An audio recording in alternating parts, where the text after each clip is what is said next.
Officer Mark Delaney had faced danger before: armed fugitives, high-speed chases, hostage standoffs. But nothing had ever threatened to undo him like the silence that followed Titan's final breath. Titan wasn't just a partner. He was the heartbeat Mark had leaned on since his wife's sudden death. Their bond, forged in patrol cars and Bacali raids, had become the last thing keeping Mark tethered to life. So when a deadly ambush shattered a routine call and left Titan motionless, the world lost its color. Yet just when grief threatened to bury Mark alongside his beloved K9, a single, shattering bark rose from the silence. And with it, the truth clawed its way back to life. Before we continue, where are you watching from today? Comment below. In the small town of Redstone Hollow, the kind of place where neighbors waved from their porches, and the sheriff knew most birthdays by heart, one man had become more than a badge and uniform. He had become a symbol of steadiness, resolve, and unwavering integrity. Officer Mark Delaney, a man of quiet presence and unshakable calm, had served for 17 years in Redstone's police force. But those who truly knew him understood that his strength didn't lie in the holster at his hip.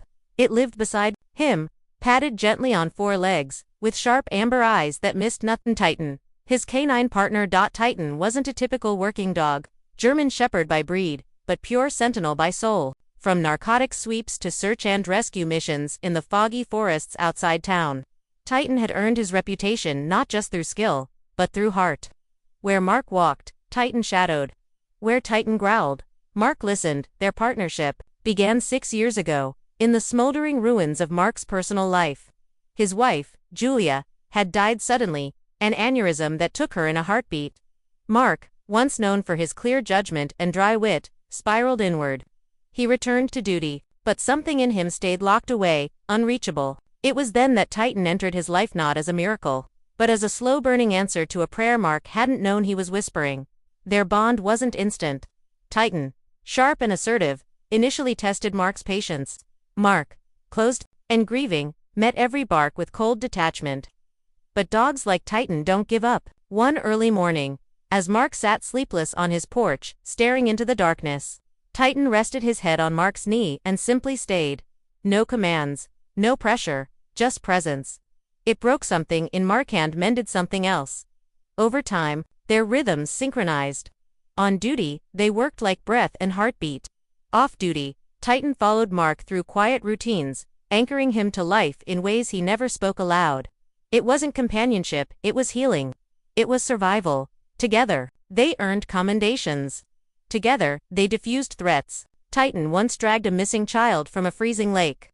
Another time, he leaped between Mark and an armed assailant, taking a bulletproof vest full force. But the most powerful stories never made the papers. Like how Titan would nudge Mark awake from his nightmares, or how he'd sit for hours by Julia's grave, as if standing guard to the community. They were a duo of unmatched efficiency. To Mark, Titan was a lifeline wrapped in fur and fierce loyalty. Yet, under the surface of Redstone's peace, something darker had begun to swell. A surge in opioid arrests, unmarked cars idling at odd hours. Mark sensed it like a storm forming just beyond sight. Titan sensed it too. On their evening walks, he'd freeze mid-step, ears pricked, body coiled. Mark began carrying his off-duty weapon more often, and sleeping a little lighter. One evening, after a routine traffic stop turned into a high-stakes seizure, Mark returned home exhausted. Titan lay by the fire, eyes half closed, but still alert. Mark crouched beside him, fingers brushing through his coarse fur. "You feel it too, huh, buddy?" he murmured. Titan gave no bark, just a low, throaty hum. Agreement. What neither of them knew was how close the darkness had already crept, that a storm wasn't forming, it had arrived. And in a matter of days, it would strike. Not at the badge, not at the man, but at the soul tethered to him by a leash, and by love. The week after that quiet moment by the fire, Officer Mark Delaney couldn't shake the unease that wrapped around his instincts like a tightening wire. He was no stranger to fear or intuition. They had both served him well over the years. But this wasn't the usual edge that came with police work. This was different, sharper, personal. Titan sensed it too. The small town of Redstone Hollow had always been a bubble of safety, but now, whispers were turning into sirens. Anonymous tips about drugs circulating in high schools. Small-time dealers vanishing without a trace. Busts yielding more than just recreational paraphernalia: bricks of heroin, handguns, burner phones, with cryptic texts. The town's shadows were deepening. Titan became more alert during patrols. His ears twitched at odd sounds. His gaze lingered too long down alleyways. During one traffic stop, he growled before Mark even approached the car. Seconds later, backup found a concealed weapon and a stash of fentanyl under the seat. Titan's instincts were razor-sharp, even as his demeanor remained composed. But it wasn't just the job. Off-duty, things changed too. One night, Mark took Titan for their usual walk around Lake Delania, quiet loop near the cemetery where Julia rested. As they passed the edge of the trail, Titan stopped cold. His ears locked forward, and a low growl rumbled from his chest. Mark followed his line of sight. There was nothing. No person. No movement. Just the faint rustle of trees and the distant ripple of water. Easy, Mark said, placing a hand on his partner's back. Titan didn't move. Then, from the shadows across the path, a pair of headlights flared and quickly blinked off again, fast for coincidence, too late for comfort. That night, Mark sat at his kitchen table, long after midnight, staring at the corkboard he had hung near his fridge. It was unofficial, a map of strange encounters, seizure locations, and suspected drug routes. Julia would have called it obsessive. Mark called it survival. He added a new Pin Lake trail, unknown vehicle, and drew a faint red line from there to the industrial park on the edge of town. Something was forming. Something beyond the badge. He looked at Titan, lying beside him, ever watchful. You think we're being watched, don't you? Titan thumped his tail once but didn't break his gaze from the dark window. A few days later, a key informant went silent. Jasper Jazz Moreno, a young mechanic turned dealer turned informant, had been feeding intel to Mark for 6 months. He knew the streets, the players, and most of the rules. But Jazz didn't show up to their weekly meet. Calls went unanswered. His garage was dark, tools abandoned, mid-repair. Mark reported it, but the case was brushed aside, too busy, not enough to act on. Then came the note, unmarked envelope, slid under Mark's office door. Inside, just a single sheet of paper. No fingerprints, just typed words. Stay out of what you don't understand, or you'll both pay. There was no signature, but the message was clear. Mark didn't tell anyone, not yet. Not until he was sure. He went home that night, locked every door, and sat on the back steps with Titan by his side. The wind was cold. The silence loud. What have we stepped into, buddy? He whispered. Titan didn't answer, but his eyes never left the tree line. Later that week, the department was briefed about a major raid coming up. Intel from the DEA pointed to a drug lab on the outskirts of town. Mark volunteered immediately. Titan had led dozens of these before, but something about this one felt off. As Mark reviewed the operation files, he noticed inconsistencies. Times didn't line up. One officer listed twice, the safe house location familiar in an uneasy way, and a small note in the margin of one document. K9 unit priority on breach. He blinked. Read it again. That wasn't protocol. The feeling in his chest tightened. A premonition. A warning. He looked at Titan across the room. The dog raised his head, as if sensing his thoughts. A storm was coming, and this time, it had a target. The morning of the raid arrived like a whisper before a scream, quiet, unnerving, and too calm to trust. Officer Mark Delaney geared up in silence, sliding his vest into place, checking his radio twice. Titan waited at his side, tail still, eyes sharp. The plan was clean on paper. Breach a suspected narcotics lab tucked behind an abandoned lumber warehouse. Go in with precision. Secure the evidence. Make the arrests. But nothing about it felt clean. As the team rolled out, Mark couldn't shake the sense that someone was watching. Not just the drug runners, someone closer. Inside, the convoy of police vehicles stopped just short of the target. Officers fanned out in formation. Titan bristled. He leaned forward, testing the air. Mark placed a steadying hand on his harness. Easy, partner. We've got this, he whispered, more to himself than to the dog. The call came through. Go. Mark moved first, Titan by his side. They advanced through the side entrance, taking the lead position to sniff for explosives or traps. Titan's ears flattened, hackles raised. A warning. And then it happened. An explosion, sharp and deafening, ripped through the left side of the warehouse. Officers scattered. Dust filled the air. Screams crackled through the radios. Someone had anticipated them. Mark dropped to his knees, covering his head. Titan barked and lunged forward, the source of the blast. Before Mark could stop him, another detonation followed. Not as loud, but focused. Sharp. A shrapnel device. In the blur of smoke and fire, Mark saw it. Titan, midlep, thrown back by the force. His body slammed against a crate. Then stillness. Time fractured. Mark scrambled forward, his voice raw. Titan. No answer. Just a low wheeze, and the collapse of a body too strong to fall that easily. Mark reached him, cradling the dog's head. Blood darkened the tan fur on Titan's side. His breathing was shallow. One eye blinked slowly. Recognition. Stay with me, Mark whispered, voice cracking. The medics arrived too late to make promises. They loaded Titan into a rescue vehicle, as Mark rode beside him, gripping his harness like a lifeline. At the veterinary trauma center, Titan was rushed into surgery. Mark stood outside the operating room, uniform torn, hands stained with soot and fur. He stared at the door for what felt like years. Then the vet emerged, eyes low, voice grave. He was strong, but the internal bleeding. I'm sorry. Mark didn't respond. Couldn't the world muffled around him? He felt the words but didn't hear them. Titan gone. They handed him a small, blood-streaked ID tag from Titan's collar. He took it in his palm and closed his fingers around it. 3 hours later, a black cloth-covered coffin was prepared. Small, dignified. Titan's badge number etched into a silver plate. The department lowered their flags. Officers lined up in salute. A town held its breath. And Mark? He knelt beside that coffin, alone, despite the crowd, head bowed, fingers trembling. Over the cloth, he didn't cry in front of the cameras. But when the crowd cleared and the sky turned bruised with dusk, he stayed. Because grief doesn't follow protocol, and loyalty doesn't die quietly. The days that followed blurred into shadows. Mark didn't return to work. He couldn't. His badge sat untouched on the nightstand, next to Titan's collar now, clean but forever empty. Every sound in the house felt like an echo of what was missing. No paws patting on the hardwood. No alert ears rising at the sound of a knock. Just silence, heavy and unkind. Mark had seen grief before. On crime scenes. In the faces of families, but nothing had prepared him for this version of it, the kind that crept in like smoke. Slow and suffocating. He tried to speak at the department memorial service, but the words withered in his throat. The podium felt too far from the world where Titan still lived, where they still walked night patrols, still shared morning coffee and early sunrises at Julia's grave.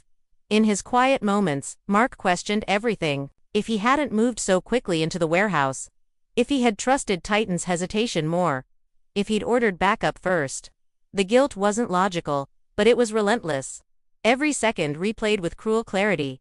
He found himself visiting Julia's grave more often, sitting beside the headstone with Titan's leash curled in his lap. For hours, he'd sit in silence. The leash held like a thread to a world that had unraveled. I don't know how to keep doing this, he murmured one morning, his voice hoarse. First you, now him. There's not much of me left. He remembered something Julia used to say when life cracked at the edges. You can't choose the storm, love. But you can choose who stands beside you in the rain. Titan had stood with him. Always. Now, even the rain felt hollow. At home, he kept hearing things, a phantom bark. The creak of the back door that used to signal Titan coming in from the yard. Once, half asleep, he reached for the floor beside the bed, expecting warm fur. Only cold wood met his fingers. Sleep became rare. So did food. The department sent counselors, well-meaning colleagues who offered soft-spoken condolences. But Mark barely listened. The pain wasn't in words. It was in absence. And absence made the loudest noise of all. The only moment of relief came one night, unplanned. Mark took out the small wooden box holding Titan's ashes and placed it on the porch beside him. The stars blinked overhead. I miss you, buddy, he said into the dark. And for just a second, he swore he heard a soft bark in the wind. It passed. Maybe imagination. Maybe memory, but it lingered long enough to stir something in him, a whisper of warmth in the cold. A flicker, a thread, reason to open his eyes the next morning. The day of Titan's formal memorial service dawned gray, as if even the sky had chosen to mourn. Officers from surrounding counties gathered, their uniforms pressed, their expressions subdued. The coffin, draped in the department's flag, rested on a platform surrounded by white lilies, and Titan's service photo ears perked, eyes alert, forever frozen in strength. Mark hadn't written a speech. He'd tried, countless times, but no words ever seemed to fit. So as he stood before the crowd, He simply spoke from the ruins of his heart. He wasn't just a dog. He was a soldier, a protector, a friend. He gave everything without question, without hesitation. I only wish I could have done the same. His voice cracked. He paused, fighting the flood inside him. I've known grief before, he said, eyes drifting to the casket, but not like this. Titan didn't just save lives. He saved mine. Every single day. As Mark stepped down from the podium, the crowd rose in a silent show of respect. A bugler raised his horn. The first note trembled into the air. Then suddenly, happened, a bark not imagined, not faint. A sharp, unmistakable bark cut through the silence from beyond the crowd. Heads turned. Officers froze. Mark whipped around. There, stumbling into the clearing, limping and thin but very much alive, was Titan. Murmurs turned into gasps. Some wept, others clapped hands to mouths in disbelief. Mark couldn't move at first. He stood rooted, stunned, heart pounding so hard it echoed in his ears. Titan barked again, tail weakly wagging, eyes locked onto Mark. Mark dropped to his knees, arms open. Come here, boy. Titan limped forward, collapsing gently into Mark's embrace. Tears flowed, freely now his, the crowd's, everyone's. There were no words, just the aching relief of a miracle. Later, the vet would explain. Titan had flatlined, briefly they'd called it. But somehow on the table, alone he had fought back, clung to life, and walked out on his own. Mark didn't need a reason. He had his partner back, and the war for justice, unfinished. Has an animal ever brought you unexpected hope in your darkest hour? Share your story below. We'd love to hear it. Titan's miraculous return didn't bring peace, it brought clarity. And with it, a chilling realization. The ambush had not been a coincidence. Someone had wanted Titan gone. And perhaps, Mark, too. Back at the department, questions emerged. The raid had been poorly coordinated. Surveillance data was missing. Key officers failed to respond at critical moments. On paper, it looked like miscommunication. But Mark knew better. He began reviewing body cam footage, operation notes, timestamps. Something didn't add up. Files were redacted. Audio logs corrupted. The deeper he dug, the more resistance he faced, not from the streets, but from within the station walls. Then came the anonymous message, slipped into his home mailbox. This time, you should have stayed down. Next time, he won't get back. Up, no signature. Just the same clean typeface as before. Mark stared at Titan, who lay resting on a padded bed near the fireplace. His wounds were healing, but the fire in his eyes remained. Titan had always been his compass, and right now, that compass was pointing inward. The enemy was close. Together. Mark and Titan began an unofficial investigation, off the books, off the grid. Mark pulled old files, checked old case numbers, cross-referenced every officer involved. In the raid, patterns emerged: drug seizures that never made it to evidence, repeat informants mysteriously disappearing, assignments that placed certain officers in key positions again and again. Titan, though slower, still joined him.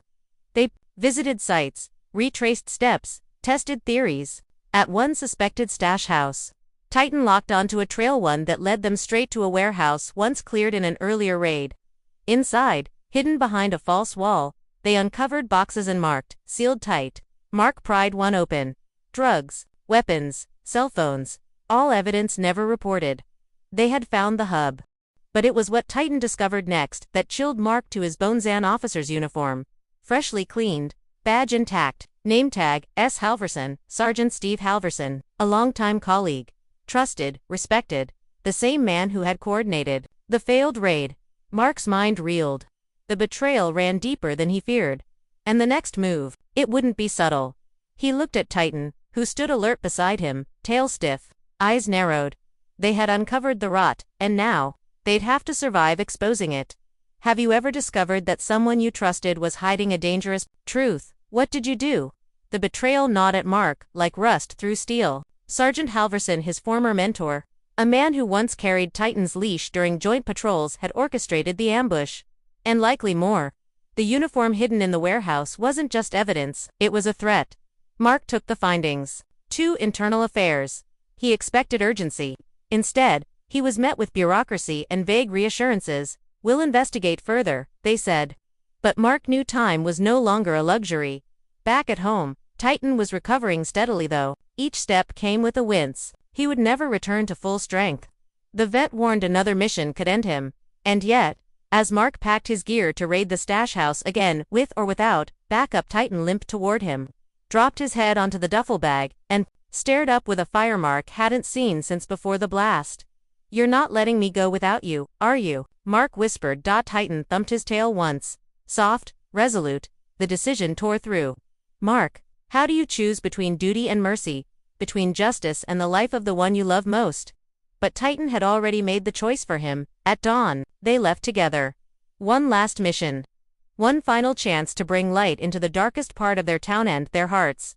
The raid unfolded like thunder at the edge of a long drought, swift, jarring, and full of reckoning. Mark, with Titan at his side, led the charge into the warehouse. This time, there were no oversights, no second chances for the guilty. Titan, though weakened, picked up a scent trail that led directly to a hidden room. Inside, Halverson, weapon drawn. It ended without a shot. Mark disarmed him, his hands steady, heart resolute. Backup arrived minutes later. The corruption unraveled quickly. Arrests were made, files restored. Trust, though battered, began its long road to repair. Titan collapsed from exhaustion after the mission, his strength spent but his spirit unbroken. He survived, but barely. The department retired him with honors. Mark didn't return to active duty.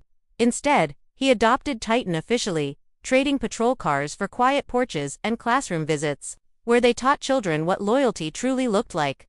Justice had returned to Redstone, because a dog had refused to die.